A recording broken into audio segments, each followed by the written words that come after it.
नाशिक शहर police आयुक्तालयातील Adgaon police Thane हद्दीत 18 February 2025 रोजी फिर्यादी ओम राजेंद्र देवरे राहणार अमृतधाम नाशिक यांची मोटरसायकल राहत्या घराजवळील पार्किंगमधून चोरी झाल्याबाबतची फिर्याद दाखल होती।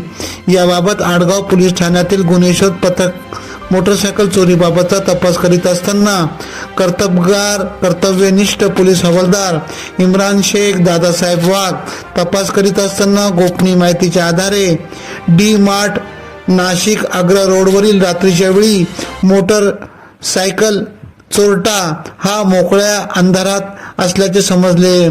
राजेंद्र हिरामन वाघमारे वय 32 राहणार जुना जानोरी रोड ओझर असे त्याचे नाव आहे। यास ताब्यात घेत विचारपूस केली असता त्याने मोटरसायकल चोरीची गुन्ह्याची कबुली दिली। त्याच्या ताब्यातून 10,90,000 रुपये किमतीचे 16 मोटरसायकली हस्तगत करण्यात आले।